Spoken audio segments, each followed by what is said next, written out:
Good evening. Oh, wow. Good evening. Hi, guys. Wow. I wanted to come on here and talk. I have a question. If stay here, don't leave, just stay here. I have a question for you.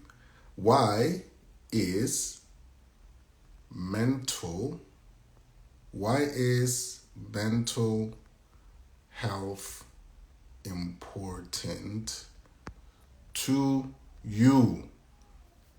Why is it important to you? Is it important to you? We should start there. Why is mental health important to you? I asked this question to a group of people, 4,000 people, and I haven't stopped getting responses as to why mental health is important. The overwhelming answer is it isn't. It isn't. And these people, mostly teenagers, are giving me reasons because they're hopeless, because they feel a deep sense of hopelessness. And so I wanted to come here and ask you, why is mental health important to you? Right? Love Child Pro, how you doing, Brody? I'm good, man. I'm good. How you doing? Are you well? Are you well? Are you taking care of yourself? Family well? You good? Why is mental health important to you? Why is a focus on your mental health important to you? Because it determines the quality of my life. How does it determine the quality of your life? Today I'm the one asking you guys questions. I'm not teaching anything. I know I haven't been here in a while. Nigga bees. I know I haven't been here in a while, but I just wanted to come here and ask, why is mental health important to you? To save me from myself, thoughts, emotions, law. I know it sounds weird. It actually doesn't. It doesn't sound weird at all, Hunzi. Yes, it's important to me. It makes me a better person for myself and those around me. I love that, Miss Book. Ash Poem says, I was about to say, I don't know actually, but I know it's something I can't go without. All right, let's hope to find out on this call with everyone's answers. All right, because it determines the quality of my life. How does a focus on mental health determine the quality of your life? To save me from myself. Hunze, are you your own enemy, or are you a danger to yourself? Is it dangerous being you? Why does mental health a focus on mental health save you from yourself, your thoughts and emotions? What's happening with your thoughts and emotions? Why are they something you need to be saved from? I know it sounds weird. It doesn't sound weird. You sound reasonable. But I want to hear. It's important to me. It makes me a better person for myself and those around me. Good. That's a good thing. I was about to say, I don't know actually, but I know it's something I can't go without. That's Ash Pump. Okay, cool. It is something you can't go without, right? So, how I've been breaking it down to these groups of teenagers and adults and, their parents and stuff, is that if you don't take care of your mental health, then you'll become mentally ill. A lot of people confuse when we talk about mental health, a lot of people confuse it for mental illness, right? That's the confusion that a lot of people go into. Like immediately as they hear, oh, you need to take care of your mental health or you need to heal, They think because they hear you need to heal your inner child or heal from trauma or heal this or heal that the connotation is that they are mentally sick, right? That they're mentally sick. There's something wrong with them, right? That doesn't necessarily mean, it doesn't mean that. What it actually does mean is that you haven't focused on your mental well-being. You haven't focused on your hey, it's a whore. You haven't focused on your mental well-being, and because you haven't focused on your mental well-being, it degenerated to you being sick, to you being unwell, right? So mental health is the practice of wellness, is the practice of presence, is the practice of grounding, is the practice of reparenting, is the practice of breathing, is the practice of being centered, is the practice of alignment, is the practice of returning to self, is the practice of being and being better, being whole and being wholesome. That's what mental health is. That's why I believe everyone needs to focus on it in a holistic way, right? Mental health isn't running to a Hakeem to, be distracted. That's what everyone does. Everyone elsewhere does distraction, does things that, takes your focus away from yourself to everything else that takes you away from yourself, that steals you away from yourself, and if you continue with that and that continues for a while, then it creates a certain toxicity inside of you, because if you're foreign to yourself, if you go away from yourself for too long and you get used to the things that keep you away from your centeredness and you being whole and you being here and you being present and you being mindful and mindfully aware of yourself, if you stay too far long away from this person, this being, this presence, this energy, if you stay away from it, you become unfamiliar with it. When you become unfamiliar with yourself, you go into chaos mode because you've identified with everything external of you. And when you've identified with everything external of you, everything external of you expires, it ends, it stops, it ceases, it gets taken away from you, it gets stolen from you, it gets pulled from, under your feet, right? So when it disappears and you're a stranger to yourself, you don't know where you are, who you are, how you are. You just know why you are in that chaos phase or chaos mode, right? So when you're in chaos mode, then you go into recalcitrance. Recalcitrance meaning you go into a state of you don't know where you are. You're floating, right? You're floating and you're confused and you're a mess. Depression, anxiety, addictions kick in, all of that, right? Now, when these things kick in, what people do is further get away from themselves by either drinking or smoking or going to falling sick then, and then going to the doctor and then getting medication, or going to a psychiatrist and getting medication, and going to this and getting medication. But there's no holistic balance, right? There's no holistic balance to everything. So kind of takes you away from yourself. To everyone who's joining in now, the question is, why is mental health important to you? So I'm explaining. that. So now, a mental health focus, the practice of mental health in a holistic way, brings you back here. So you can deal with the things that you got distracted away from. The things that made you not want to deal with yourself, right? Mental health in a holistic way.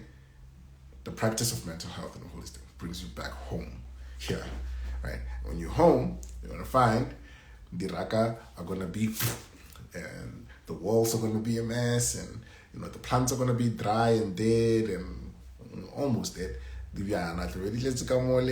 Couches are going to be a mess. The bed wasn't made. So you have to take care of the things that you left untended to for a long while. Majority of them, you didn't, make those dishes. Someone else did because you left, right? You didn't jump on the bed with, feet filled with mud. Someone else did, So that's what you find here. And then it's the clearing of all those things. You have to clear until you're clear, right? Holistic approach. Now, once you're clear, you now have to, you're clear, you now reset back to zero. We're home, we're cleaning. The sessions with me. Clean. We get to zero. And get to zero. This thing is the most beautiful thing, but the most dangerous thing when you don't know how to regulate it. What we've seen in the last 12 years of doing this is that clients will get froggy. Clients will get froggy, right? So when clients get froggy, then they're like, yeah, no, cool, I got this. I'm G, I got this, Hakeem taught me. Cool, I taught you, but I just taught you to reset and get to zero. So clients get froggy and then they say they've got it. So they stop coming to sessions. But this thing, if you're not constantly and consistently tending to turning this thing in your favor, it goes back to what it knows. It goes right back to what it knows. Right back. You've seen it in a simple thing. I always make this example. And because it always works. I always make this example because it always works. You've seen it with yourself going to gym, right? When you go to gym, apologies, I just want to do something here so I can test my theory, right? So I can test my theory. Boom. All right, cool.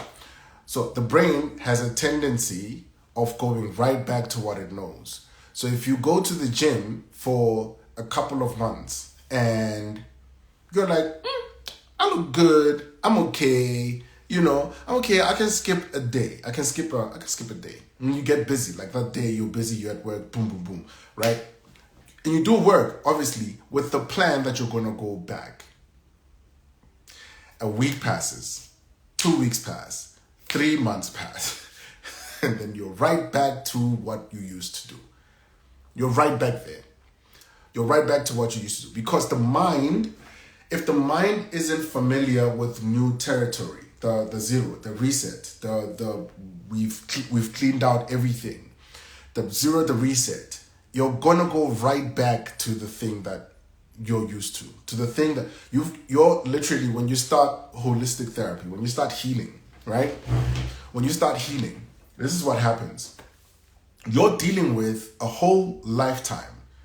You're dealing with a whole lifetime of habits and behavior and actions and manners and go-tos and escapes and trauma behavior, trauma reasoning, trauma thinking, trauma feelings, trauma reactions, trauma responses. You're used to those things. So if you're used to those things, the mind looks at those things and finds safety in it because it's habitual. Whatever is habitual, the mind will always go back to. You haven't habituated yourself into the newness of living a holistic, mindfulness-centered life. Right? You feel froggy and you're like, I've got it. I'm good. I'm not going to attend those sessions anymore. I'm not going to, talk to my therapist anymore. I'm not going to do those exercises anymore. You know what I'm saying? Like, I'll get back to it. You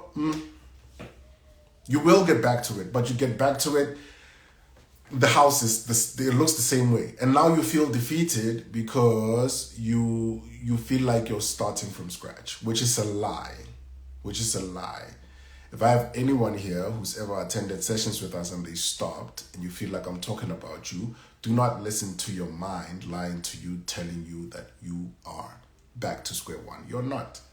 You've started something, you just didn't finish it properly, right? You didn't finish it properly. And you have an opportunity because the mind got a taste, right? So you can go back to the gym, of holistic healing and get yourself back in order, right? Why is mental health important to you? Someone asked a question, what do you think about evolutionary psychology? I don't think anything of it, but you can educate us. I don't think anything of it. I know all about holistic mental well-being, and I know all about transformational healing. I know all about trauma, generational trauma. I know all about healing, helping people heal from that. That's what I know about it. But if you know anything about evolutionary psychology and you'd like to educate us, please feel free. But the question is, Why is mental health important to you? Why is it important to you? Why is it important to you? I just told you why it's important and what I told others, but why is it important to you? Goes back to default mode. This thing, yo guys, this thing here, like, it's crazy. Not crazy as in, not that crazy. I'm not talking about that crazy. I'm talking about mental health, and whenever we say it's crazy, people are like, no, why would you say that? Why would you say that, Hakeem? What kind of therapist says that? I'm not talking about that. So mental health, that is not, any person who doesn't focus on mental health is teetering on the edges of mental sickness, or mental, a mental breakdown. You're teetering close to it, Hunzi, I needed to hear this. And I got you, Hunzi. You know this. I got you. How does one overcome creative block? You go and live. You go and live. There's nothing is going to unblock you than living and getting new experiences. The writer's block, creative block, money block, all emotional block, mental block. Go live. Go do different things. You have hobbies you've never told anyone you like. You have things. You have things that you've always wanted to do, but you were always waiting for someone to come and say, yeah, let's do it. Or you keep telling people like, yo, there's this new thing that I want to do. This thing is so dope. Like, let's go do it together. And people are like, yeah, we should do it together. But they never did. And so you're like, oh. Right? So I bumped you out a little bit. But the best way to get rid of a creative block, and I know like 2J, we go back a while, okay? So the best way, bro, is you go and live. Go get those new experiences. Go, I don't know, man, just experience a different way of doing things than what you're used to. Study something different. Talk to different people. Go for a seminar for something that is completely left field of what you're doing. Don't do the same things you're doing currently because they got you to a place where you're like, so go do different things. Go or be expansive. If you've reached a certain level with a certain thing, and there's other levels, endeavor to be active in the other levels. So whatever it is that's holding you back from doing the other levels or living that other level or leveling up wholly, then go do that. Do what's also this for everyone. This is for free 99, and I have a price tag on this. For free 99, go start doing difficult things. Stop doing easy things. Stop with the soft life thing. Stop. Chasing easy things is the reason why you'll constantly be dissatisfied in your life. Chasing the easy come things, they're going to go just as easy as they came. Trust and believe. They're going to go just as easy as they came. But when you do difficult things, you develop a certain efficiency about you and a certain trust inside of you when you start seeing those results come. You develop a certain efficiency about you that nobody can take away from you. Right? You develop a deeper trust in your capacity to do more and be more and get more as well. So start doing what's difficult. Start doing what's hard. Regardless who says what happens. Just start doing what is difficult. It's going to be the most rewarding thing you ever do. I promise you. This is my promise to you. It's going to be the most rewarding thing you ever do and give yourself. Doing what's difficult. Do what's difficult. Do what's uncomfortable. Be okay with how uncomfortable it feels. Be very, very okay with how uncomfortable it feels. It is going to reward you greatly. It's going to reward you greatly. And that's my free 99 for you for today. Do what's difficult. Whether it's having that difficult conversation, whether it's leaving that job, whether it's getting that job, whether it's starting that company, whether it's selling that product to a new market, whether it is, I'm talking to myself here, whether it's flying that plane alone at night, do what's difficult. It's going to be rewarding. It's going to be exhilarating when you're doing it. It's going to be exciting when you see the result or the results catch up with you. It's going to be beautiful what you watch yourself become. It's going to be beautiful. I wish that on all of you. But that's something that you have to do for yourself. Nobody else can do that for you. I hope I answered your question, bro. 75 Hard is supposed to help create new habits in 75 days and thus adopt new habits. But like you say, the mind can throw you off in certain stages of your life. Bro, the way that I have taken 75 Hard and applied it to my life since 2015. Jeez. It works. It just works. It just works. But you have to see it through. Even when you're done with the 75 days and you get into the other programs, you get into like the other harder stuff, it just works. Just see yourself to it. Do what's difficult. Do what's hard. What does it take to take care of your mental health? It takes assistance. It takes guidance. And guidance doesn't look like YouTube. It doesn't look like a book, a self-help book. It looks like a professional helping you, right? But the things that you can start doing today are learn how to breathe. Learn how to breathe. We don't talk enough about the power in breathing properly. We don't talk enough about what happens to your heart, what happens to your gut, what happens to your brain, what happens to your blood vessels, what happens to your arteries, what happens to your organs when you breathe properly. We don't talk about the hack that breathing properly is. We don't talk about the regulating power to one's nervous system that breathing has. We don't talk about the short-circuiting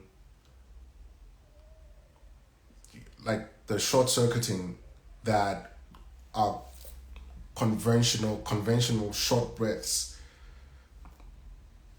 It stuns us. The way we breathe, it stuns us. First we traumatized, all of us. It doesn't matter.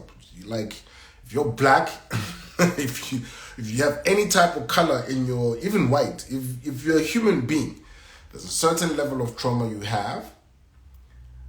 It's just your things just short circuit.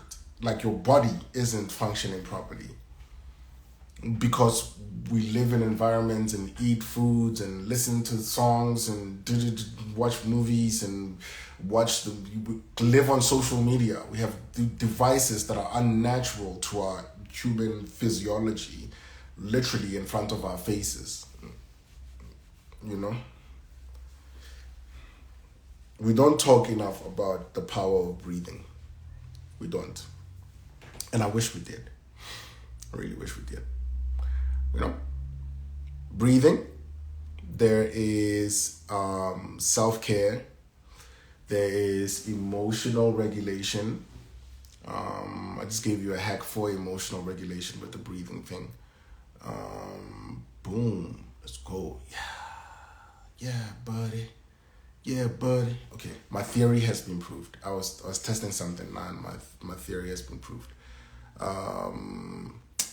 What does it take? Okay, breathing. Practice proper breathing. Proper breathing. Box breathing. I'll give you that. That's another free 99 for you. Box breathing. Practice box breathing. Number 2, self-care. Not the cosmetic stuff. Not the going retail shop. Not retail therapy. It's not therapy. It's not therapeutic. It's not therapeutic because of what it causes. It's not therapeutic. Like people just look at, oh yeah, I felt nice. I felt nice. You distracted. You didn't like that nice feeling was you being distracted away from the thing that is happening in your body. You got triggered or you got hurt, and your body felt what it's normally supposed to feel when those things happen. It's supposed to feel that.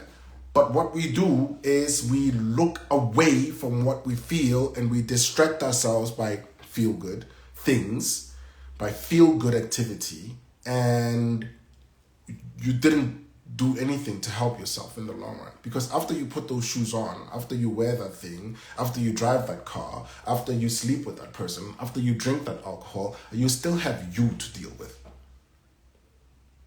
You still have you to deal with. You have you. You can't run away from yourself. You can't run away from the thing that came up. You can't run away from it. The best thing for you to do, self-care, is to listen. Listen to your body.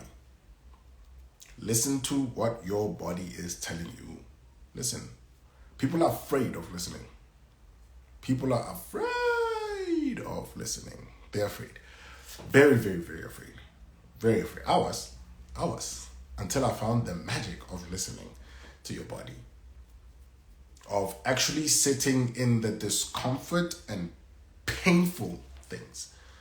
Come on. It's all data. It's all just data. All experiences, the story, the bad things, the good things, the dope things, the nasty things, the terrible things, the dark things, the nightmarish things, all of those things.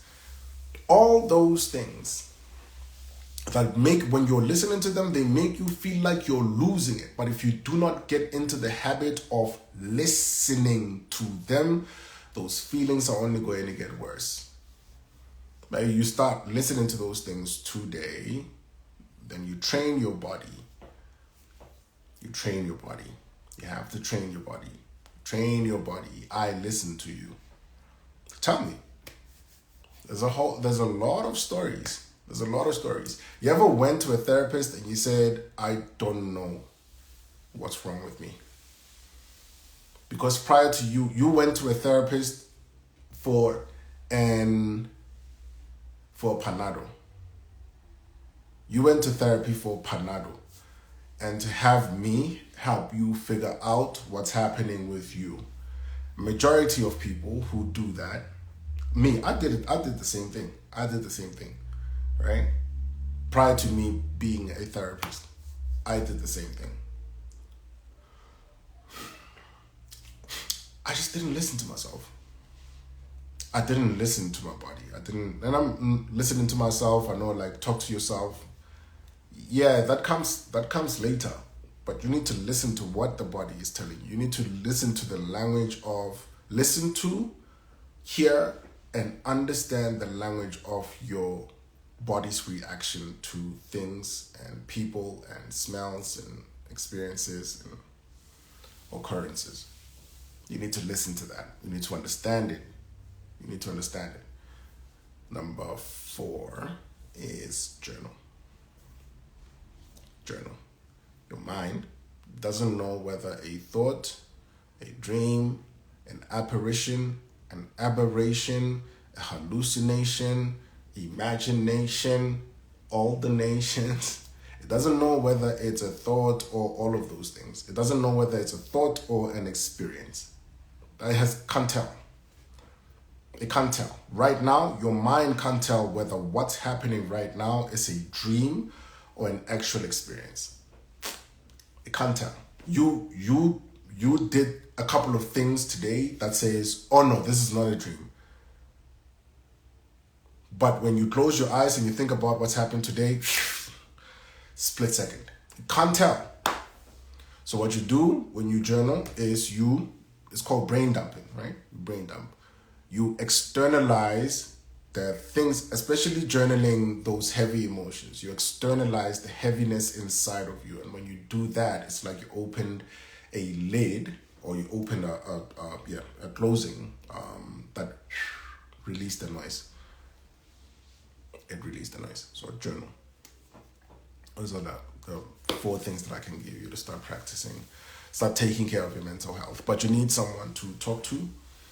You need to release yourself from the story, the shackles of that story. You have to release yourself from the shackles of that story. Because I'm saying this because if you don't reframe or release yourself from that story or change how that story makes you feel.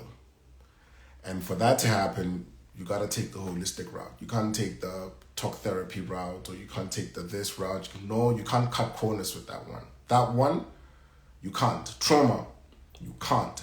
Like, one experience in your childhood has turned your life upside down. And the way we grew up, it was more than one. It was more than one. I'm sorry to say, it wasn't just one thing. It wasn't just your mom slapping you upside the head because you were asking for candy on the Candy aisle in ShopRite. It wasn't just that. It was a lot. It was a series of things. It was a series of things. And the series of those things accumulate, and they hamper your mental health. They hamper your mental well-being. They hamper the way you see yourself and the way you see the world and the way you see life. They mess you up, right? So you need help for that. You need to talk to someone. You can't, when it comes to your mental health, you cannot cut corners. Can't. Sorry to tell you this. No, I'm actually not sorry. I'm not sorry to tell you this.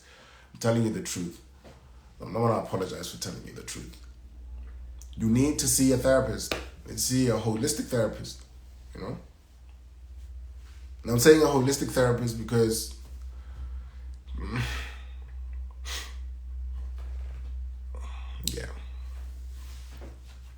it's mind, body, heart, gut, spirit, soul, holistic, all around. It's not one thing.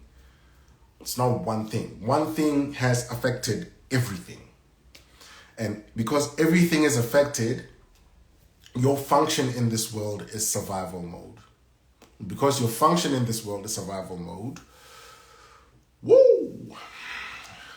your energy is very inviting to more of the things that are going to help you survive. So that training, the transformation, you have to transform yourself. You have to reform yourself. You have to reintroduce you to you. You have to reset and then change the way you do things. Because how you've done things has got you to this place. How you've always done things has got you to this place where you feel stuck. So you have to change and do better. Because changing and doing better and continuing to do better invites more of the change you require, the change you need to experience, the change you need to see yourself in, right? Going the same way is going to get you the same results. Going back to doing things the same way is going to get you the worst results. Because now you've tasted difference, and when you've tasted difference, the body's like, oh, safety. Mind is like, oh my God, yeah.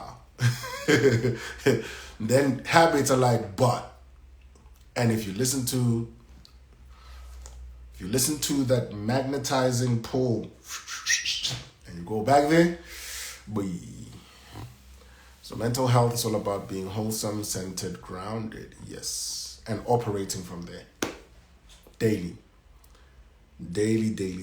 operating from there. After all those things, you still have you to deal with. Absolutely.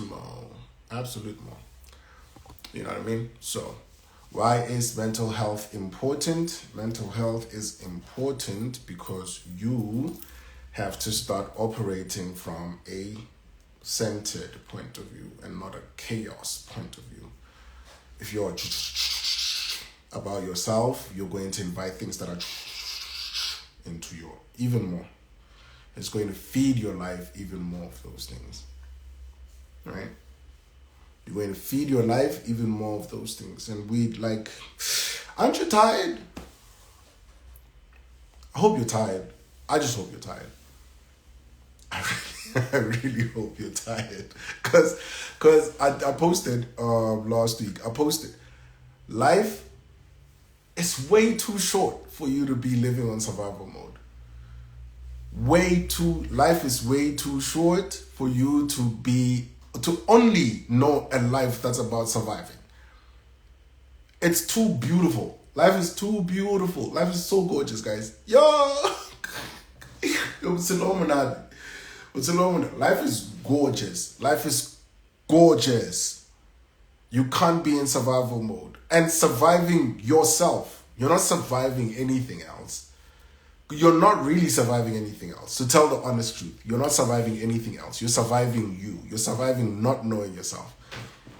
You're surviving not knowing how beautiful your life is or life can get.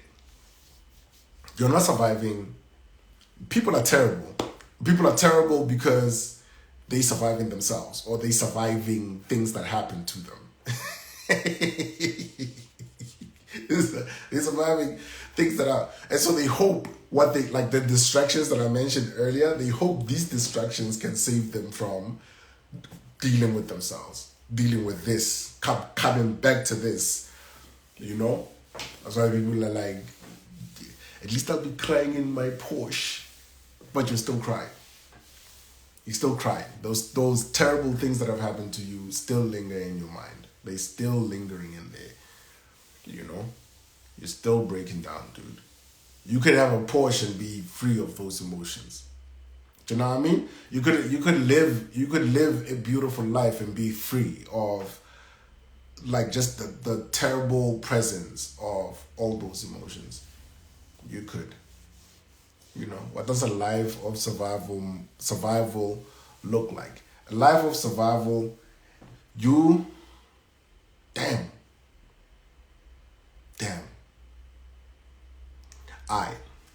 Thank you for asking that. It's a beautiful question. Thank you for asking that. I'm going to tell you.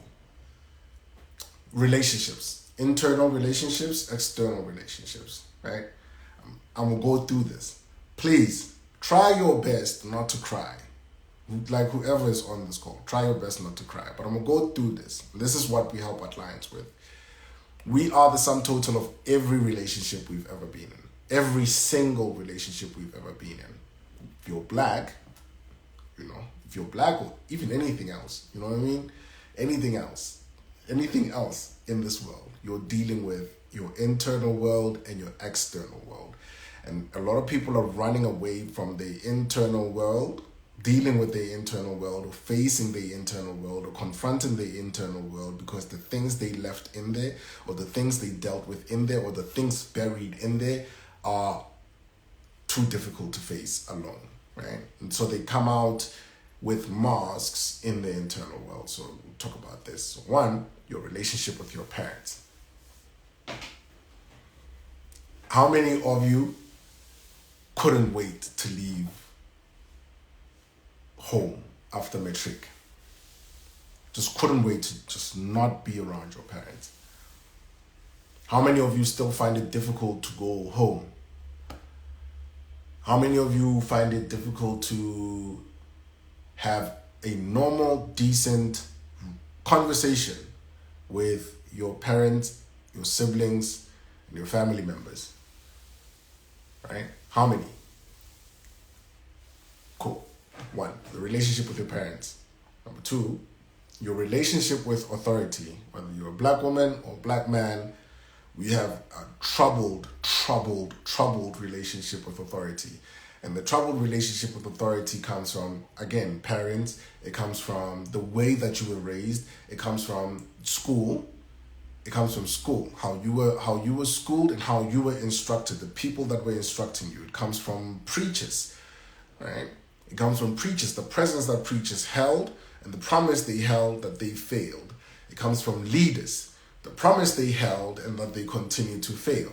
And that gives you a troubled relationship with authority. So much so that you grow up and you become a figure of authority and you find it difficult to deal with yourself in places and stations of authority, hence the imposter syndrome.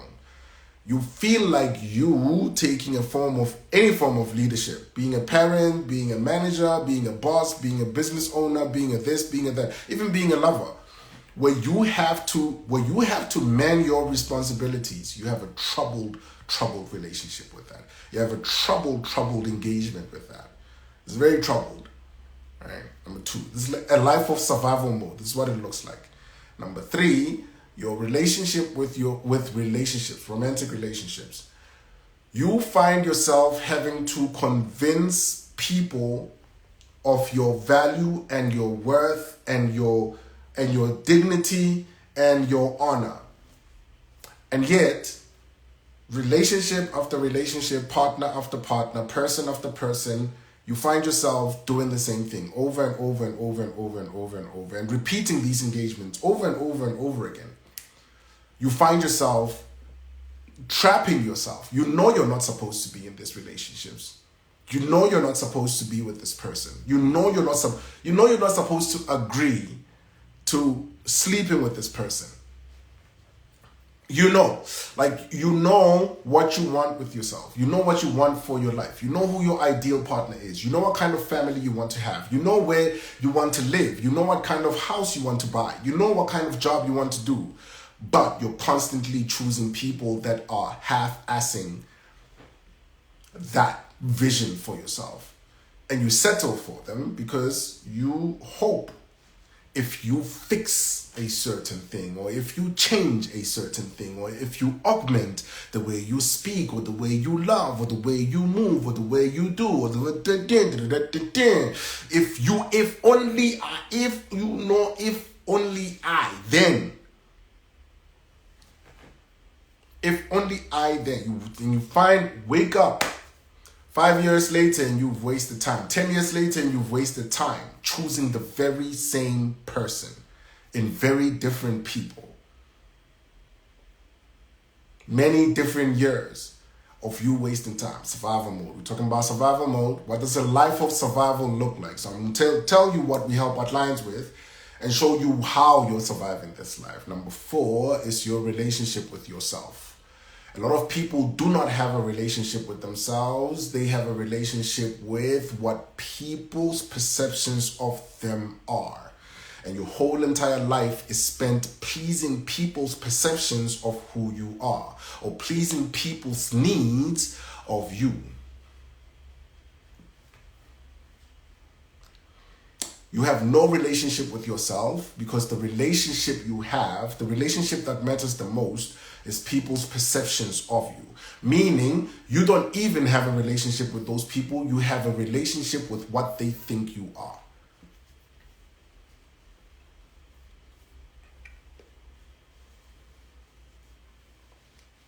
You're the longest relationship in your life and you don't even have a relationship with yourself.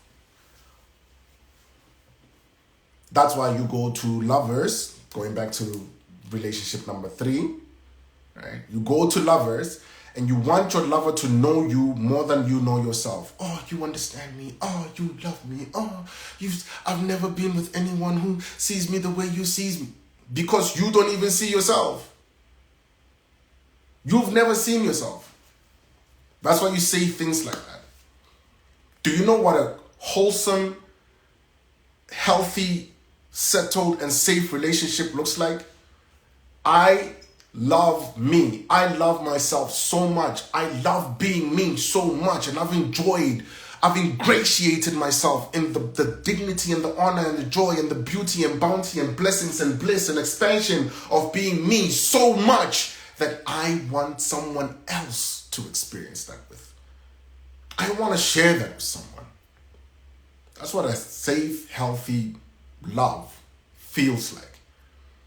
You are you. You're so much of yourself. You're so much goodness, greatness, beauty, bounty, joy, blessings, and you've immersed yourself in the grandest way of experiencing yourself. You've immersed yourself in that so much. It's so beautiful that you can't wait for someone else to share in that with you. The reason you settle for these types of partners, is because you've never experienced this type of partner in yourself. You've never been you to you. So how are you anything to anyone? How do you expect success when you do not have success being you? A life of survival, that's what we're talking about. Why is mental health important to you? We're talking about what the life of survival looks like. People don't have a relationship with themselves. They have a relationship with a perception of what people think of them. You don't know you, and you give yourself to people who don't know them, and you expect something out of people who have nothing of themselves, coming with nothing but your body and your money and trauma. And 5, passion and purpose. How are you going to be passionate about things and live in your purpose when these 4 relationships are the blocks to you living an exponential life? How? Please tell me how. Because a lot of people that I've seen and that I've met and that I've engaged with and that I've built with are in survival mode. And we reach levels of success. I've done that too when I was still a rapper. We reach levels, beautiful levels of success, incredible, like enviable levels of success in fear of not having that. Because if we don't have that, we don't have a beautiful identity. If we don't have that, we don't have anything. If I lose it, I lose everything. I'd rather die. I'd rather die. And you'd rather die than not have the success, because that's the only thing you've identified with. And if you lose your identity in the external things, we were talking about survival, in survival mode, like we were talking about like the distractions, actually, not survival mode. We're talking about survival mode now. We're talking about the things that distract you away from center, away from being, away from presence, away from here, right? And you choose all these things, the retail therapy, the drinking, the partying, the relationships, the job, the this, the that. I'll satisfy family, I'll please my parents, I'll please the deacon, I'll do this and I'll do that. I'll save the community. Damn, love me. We call that passion. It's not passion. It's not a life on purpose, in purpose, by purpose. That's survival mode. This 5 relationships, parents, leaders, relationships, umjolo, the pandemic, the panunu. After this, you know why it's a pandemic. You know exactly why it's a pandemic. Your relationship with yourself, passion, and purpose. These first 5 make up the story of who you are. This is your internal world. This is your internal world. This is who you are to you. This is where you are with yourself. This is how you are to everyone else. This is the energy you give off. This is the very energy you give off to the world. This is survivor's energy. This is survivor's energy.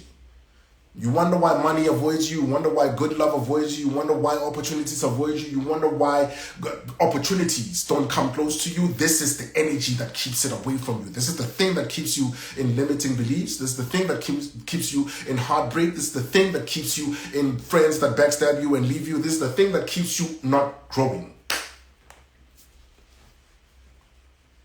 And you're not growing because you're not going away from what's keeping you from growth.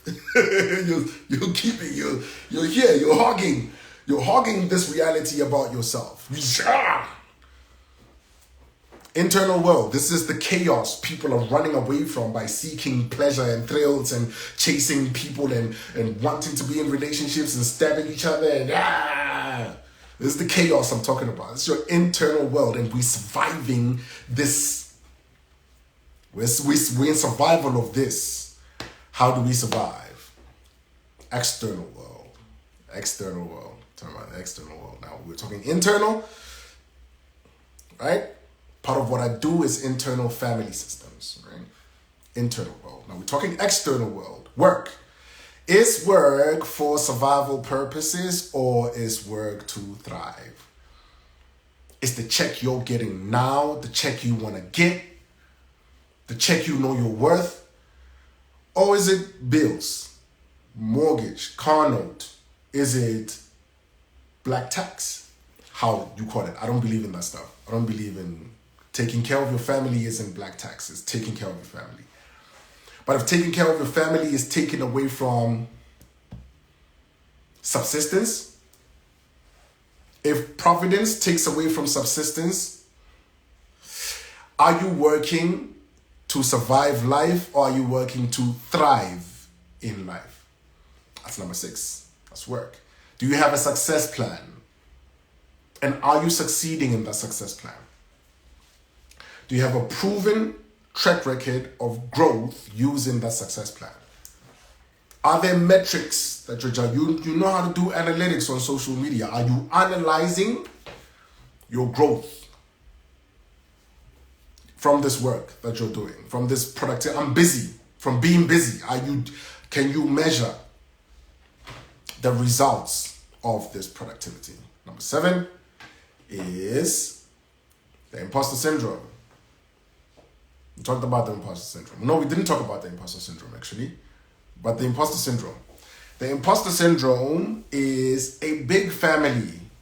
It's a big, big family. It's a huge family, right? Your relationship with the imposter syndrome comes from this relationship and this relationship. And this relationship, because of this relationship and this relationship, convinces you that you're not worthy of. And because you don't have a relationship with this relationship, and because you're not doing this in these relationships, there's no way you're going to show up with it here. If you're following me, follow me. If you're not following me, watch the video again so you can follow me. You understand? Good. Imposter syndrome. It's a family. It's got family members. Number 1 family member is procrastination. Procrastination comes in many forms. Social media, it comes in distracting yourself. It comes in, I'll do it later. The delusion that you have the next hour. The lie you tell yourself over and over and over again.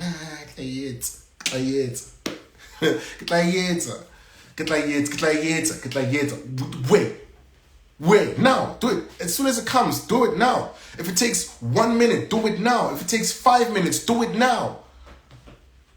Do it now. Do it now. Play this video while doing the thing you're supposed to be doing instead of watching this video. Play it in the background. You don't have to watch me on the screen. Do it now. Do it right now. You see this thing I'm doing now? I'm supposed to do it now. This live I'm doing right now, I'm supposed to do it right now. Earlier on, I said, excuse me, I am doing something. I'm testing out a theory. I tested it because I was supposed to do it right there and then. If you keep distracting yourself, you get nowhere in life. Do it now. Put the phone away. Listen to the audio, but do it now. Do it now. Imposter syndrome. I'll tell you why I put procrastination first when I'm done with the imposter syndrome. Number 2 in the family of the imposter syndrome is procrastination, perfectionism. It's perfectionism. I have to have my ducks in a row. I need to have my ducks in a row in order for me to get, I have to close, but I have to look. I have to dress in. I have to have a perfectionism. No, this degree this bachelor's is, my papers are.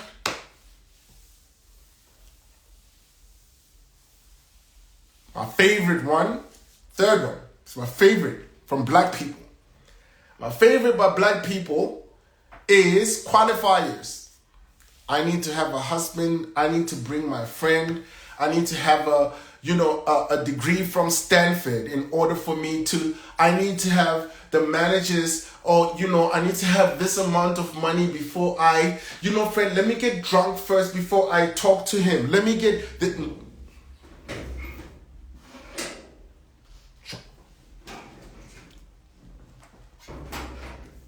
Qualifiers. We have too many qualifiers. Way too many. Way too many qualifiers. And the qualifiers are setting us back. It's like you're qualified. You're qualified, but you don't believe in yourself. You do not actually believe in yourself. You want certain things, you want a certain quality of life, but you don't believe that you're worthy of it. You don't believe that you're worthy of it. And you don't believe that you're worthy of it because the voice that's in your head isn't actually your voice. It's everybody else's voice that's broken you down over time. Because you love these people, they sound like you. So now, to you, you sound like them. Qualifiers. It's a big family. The imposter syndrome. Another one is number 4. What's number 4? Number 4 is kind of what do we call that thing in Fola? It's not postponement. Postponement is procrastination. It's not postponement. It is self-sabotage. Self-sabotage. You ever started something and it felt incredible, it felt great, it felt amazing. Business or a relationship or a job or this or that, and then you got bored.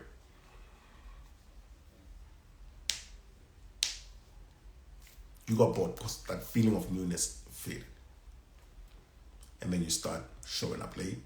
You start being you stop being interested. You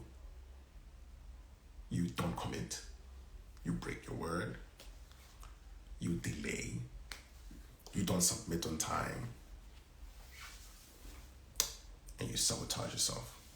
The way you talk about yourself, that's another one. Negative self-talk, number 5. Negative self-talk. The way you talk about yourself. I always tell black women, you've met the man of your dreams already.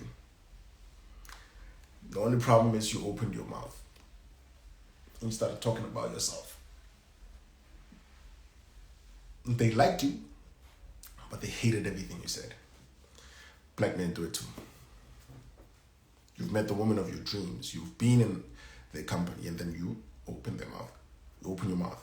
You've been next to or you've had proximity to the person you want to be with, the job you want to have, the life you want to live. But you open your mouth and you don't sound ready for it. You don't sound prepared for it. You don't sound like you want it. You sound like you need it. You've got that energy I was talking about. You've got that survivor energy. You know, that energy is dangerous. That energy depletes goodness. It erases it. It's a consuming fire. Right? You've been in the proximity of the money you want. You've done things. You've done things to get yourself nearly there. And immediately as that door creaked open, that energy radiated and you lost it. And you thought people don't like you, people don't love you, people are arrogant, this and this, God, Satan, da-da-da. No, that energy. It repels goodness, keeps it away from you. Right? Imposter syndrome. Number 8, I covered this 2 weeks ago. Okay? I covered this. It's the 4 things. Number 8 is poverty-mindedness. Poverty-mindedness, friends, time, your calendar, and your bank account. I'm not going to go into detail about those things. I covered them 2 weeks ago. You can watch the live. But friends, time, calendar, and bank account. If you didn't, I asked you every single day of that week to do this. If you haven't done it, you might just love survivor's mode. If you didn't do this, if you didn't tend to this, if you didn't work on this, you might just love surviving life and being broke and broken. You might just love it. Right? I'm not even going to give you guys cliff notes. go watch it. It's still there. Go watch it. It's still there. Right. Number 8 is the winner's mindset, right? If you reacted to this, if you're on this and it hit any one of the things that I mentioned hit home, and if they stuck, you might not have a winner's mindset. Because a winner's mindset is get out and stay out. It's get out and stay out. Woo, nearly cussed. I felt it coming. Felt that cuss coming. I was like, no, sir. No, ma'am. It's not going to happen. I'm done paying taxes. I'm done. So, I got less than 10 minutes. So, you might not want to win. Your mind might not be set on winning. If any one of the things that I just mentioned resonated with you, you might just still be clinging on to losing or believe in that survivor's instinct or have survivor's instincts. Right? Number 10 is, so what did I say earlier? You have to come back to yourself. You have to clear. You have to reset. And you have to change, right? So when we get to like here, friends, time, calendar, bank account. When we get to this, and we deal with this is the turning. No, this is the changing. It's not the change. This is action work, right? Winner's mindset, action work. And then I'll put you on a winner's diet. Put you on the winner's diet means wherever it is you are right now, you can't come back. You cannot come back to this. It's going to be impossible for you to come back to this. But majority of people hardly make it to this in order for them to have this. So, I don't know if that answered your question. What does a life of a survivor look like? What does a life in survival mode look like? I hope that answers your question clearly. I saw a few comments come in. So I asked, who has an issue with their parents? And a lot of people said, me. I've realized that I'm a people pleaser. How do I move from that? People pleasing comes from this relationship, and this relationship makes it stronger. So you're going to have to heal from this relationship, overcome this relationship, and forgive this relationship. Heal, overcome, forgive. Right? You come here, buddy. Come here, I'll help you. I got you. How do you maintain a healthy mental health without actually breaking down when past traumas come back? So I figure when you're triggered, how do you stay centered when you're triggered? Come, let me teach you. Do therapy sessions with us, bro. I got you. Heal, overcome, forgive, become, embrace. Heal, overcome, forgive, become, embrace. If you followed me with the first 5, you'll know why. You'll know why those particular words, those particular actions, those particular do-do-do. It's difficult to have conversations with my mom. Indeed. Now you know why. I finally left home and I'm at peace and not regretting it. Congratulations. But you're going to have to go back home in order for you not to run away from home in order to be at peace. Do you understand? You're going to have to deal with the things that you left in this environment that you've created for yourself that is peaceful. You're going to have to deal with the things that took that peace away from you in order for you to find it outside, right?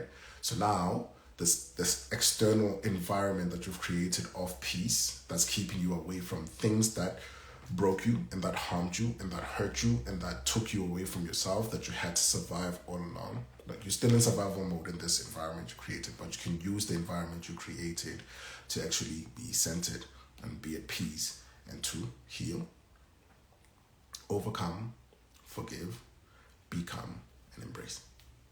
You have to do this. This thing has to happen. No. Sure.